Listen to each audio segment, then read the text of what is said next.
Planteamiento del problema. El planteamiento del problema se considera la base de todo estudio o proyecto, porque allí se define, se perfila y se estructura la idea central de la investigación.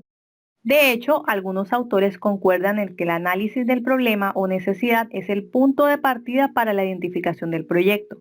Pero, ¿qué es realmente el planteamiento del problema?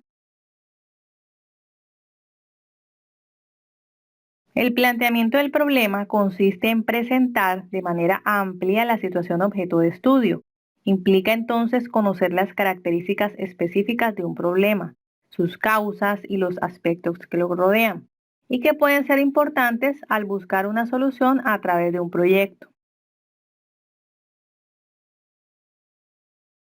El planteamiento del problema está compuesto por dos aspectos, la descripción del problema y la formulación del problema. La descripción del problema, como su nombre lo indica, consiste en describir de manera amplia y detallada la situación objeto de estudio, ubicándola en un contexto determinado.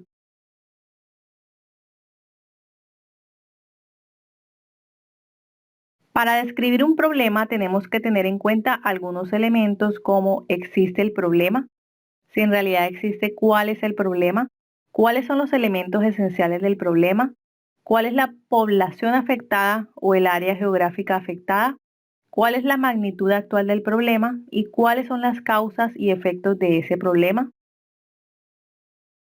Adicionalmente a estos elementos, a la hora de describir el problema debemos seguir los siguientes pasos. Primero, describir la realidad objeto de estudio partiendo de lo general a lo específico, es decir, de lo macro a lo micro.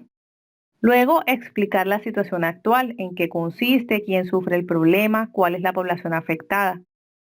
Posteriormente, indicar los elementos o situaciones relacionadas con el problema. Luego, aportar datos estadísticos y cifras confiables, lo cual brinda soporte y evidencia de la existencia de ese problema que se está describiendo. Y por último, destacar la relevancia del problema, mencionando, por ejemplo, cuál es el impacto del proyecto. El siguiente ítem del planteamiento del problema corresponde a la formulación de la pregunta de investigación, la cual es un interrogante sobre un aspecto no conocido de la realidad. Entre las características de la pregunta problema se destacan que carecen de expresiones que implican juicios de valor como bueno, malo, mejor, etc. No originan respuestas tales como sí o no, es decir, no deben ser preguntas cerradas, deben ser preguntas tipo qué, cómo, por qué, entre otras, lo cual depende del alcance de la investigación. Y por último, están delimitados en cuanto a tiempo, espacio y población.